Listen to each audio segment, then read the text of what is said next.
Welcome to Season 14 of the 5-Minute Biographies podcast. Here is your host, Wayne Armstrong. Hi guys, welcome to the 5-Minute Biographies podcast.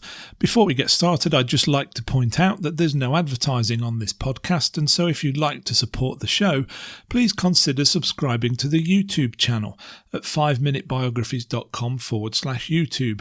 Or if you'd like to support it in a more direct way by, say, buying me a coffee, please check out 5minutebiographies.com/coffee to see how. Also, don't forget to take a look at our sister show, 5 Minute History, at 5minutehistory.com. And if you'd prefer to hear the podcast in Spanish, please check out 5minutebiographies.com/Spanish. Right, with that out of the way, let's get on with the show and episode 4 of Season 14, Lyndon B. Johnson. Lyndon Baines Johnson, known to most as LBJ, was born on the 27th of August 1908 in Gillespie County, Texas, USA. He was the eldest of 5 children born to a businessman, Sam Ealy Johnson, and Rebekah Baines, who was the daughter of a prominent Texas state legislator. Although the family struggled to make ends meet due to Sam losing money speculating on cotton, after graduating from high school in 1924, Lyndon enrolled at Southwest Texas State Teachers College, which is now Texas State University. While studying there, he also took a teaching job at a Mexican-American school in Cotulla. LBJ graduated from college in 1930 and almost immediately got into politics, as he helped the Democrat Richard Kleberg with his congressional election campaign. When the campaign was successful, he accompanied the new congressman to Washington, D.C. as his legislative assistant. In 1934, at the age of 26, LBJ was introduced to Claudia Alta Taylor, who had been known to everyone since childhood as Lady Bird. There was an instant attraction, and on their first date at the Driscoll Hotel in Austin, Texas, he proposed. The couple were married 10 weeks later on the 17th of November 1934 in San Antonio. Unfortunately, Lady Bird suffered 3 miscarriages, but the couple went on to have 2 daughters, Linda Bird, who was born in 1944, and Lucy Baines, who was born in 1947, meaning that Lyndon, Lady Bird and their 2 daughters all had the initials LBJ. The couple remained together until Lyndon's death in 1973. Back in Washington, LBJ began to associate with Sam Rayburn, who became the Democratic leader of the House of Representatives, and this led to LBJ serving his next 2 years as the Director of National Youth Administration in Texas, following which he successfully ran for a seat in the House on the back of President Franklin D. Roosevelt's New Deal policies. LBJ loyally served the constituents of his district for the next 12 years, although he had to take a break from his duties for 6 months during World War II, when he served as a lieutenant commander in the Navy, becoming the first member of Congress to serve on active duty during the conflict. After he was almost shot down by Japanese fighters during an observation mission, he was awarded the Silver Star for gallantry by General Douglas MacArthur. Failing to win a seat in the United States Senate in 1941, LBJ ran again in 1948, and this time he won the Democratic primary and went on to serve in the Senate for the next 12 years. After the party regained the majority in 1955, Lyndon B. Johnson, at the age of 46, became the youngest majority leader of the Democratic Party in history. LBJ immediately set about reforming the Democratic Party and set his eyes on the White House. However, at the Democratic Convention in 1960, the presidential nomination went to John F. Kennedy, but LBJ surprised many when he accepted Kennedy's invitation to join the ticket as candidate for vice president. It is thought that without LBJ's support, Kennedy would never have carried Texas, Louisiana or the Carolinas, and so would have been defeated by the Republican Richard Nixon in the 1960 election. But as it turned out, JFK was elected president and took office in 1961.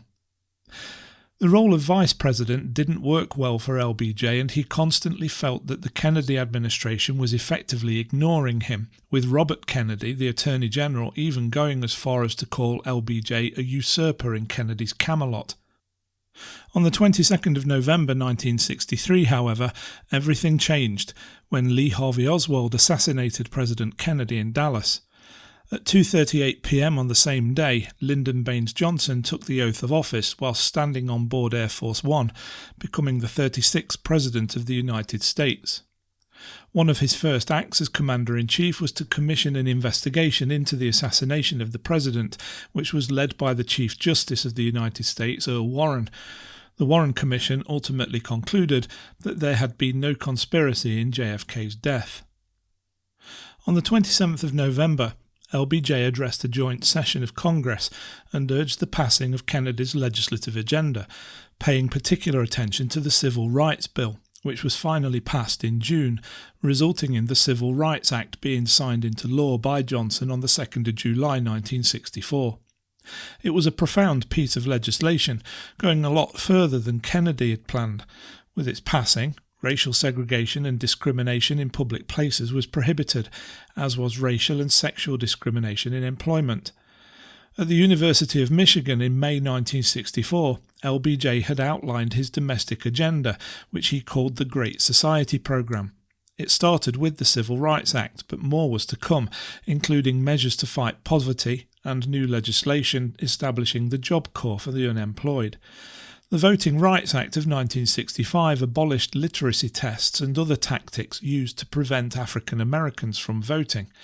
Medicare, which provided health benefits for the elderly, and Medicaid, which provided health benefits for the poor, followed. The Great Society Program also tackled education, housing, transport, the environment and immigration. When he was returned to office for a second term with more than 61% of the popular vote, LBJ felt that he had been given the mandate by the people to push his reforms forwards. However, all of this good work was tempered by the fact that the United States was becoming increasingly involved in the war in Vietnam, which had already started to accelerate under Kennedy's leadership. In early August 1964 in the Gulf of Tonkin, US destroyers were allegedly attacked by North Vietnamese gunboats. 2 days later, LBJ was essentially given the authority by Congress to conduct all-out war in Vietnam, although war was never formally declared. He almost immediately committed more troops to the area, and in February 1965 he ordered massive bombing raids in the north of the country. By the end of the year, over 180,000 military personnel had been deployed to Vietnam. By its peak in 1968, that number had risen to 550,000.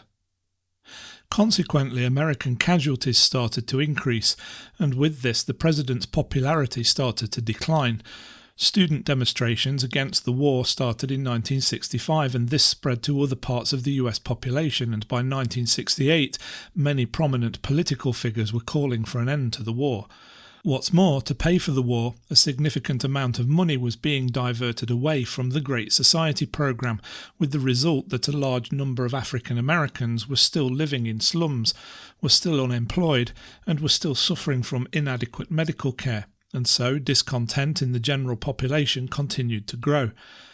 The end of Lyndon B. Johnson's presidency saw the assassination of Martin Luther King, race riots, the assassination of Robert F. Kennedy, and anti-war protesters engaging in battles in the street with the police, all of which were seen by millions on television.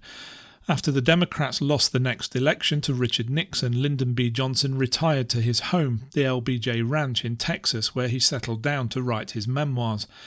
Only 4 years later, on the 22nd of January 1973, at the age of 64, he suffered a massive heart attack in his bedroom. He managed to call the Secret Service agents stationed at the ranch for help, and he was airlifted to Brooke Army Medical Center, where an Army colonel, Dr. George McGranahan, pronounced him dead on arrival. The body of Lyndon B. Johnson lay in state at the US Capitol before he was honoured with a state funeral, the final services for which took place on the 25th of January. He is buried in a private cemetery a few yards from the house in which he was born. I hope you enjoyed that episode of 5-Minute Biographies. If you would like to see some pictures to go with the words, please check out the YouTube channel at 5minutebiographies.com/YouTube. You can also support the show simply by leaving a review wherever you get your podcasts. But if you would like to support the show more directly by, say, buying me a coffee, please take a look at 5minutebiographies.com/coffee to see how. Thanks for listening, and I'll see you next time. Thanks for listening to the 5 Minute Biographies podcast at www.5minutebiographies.com.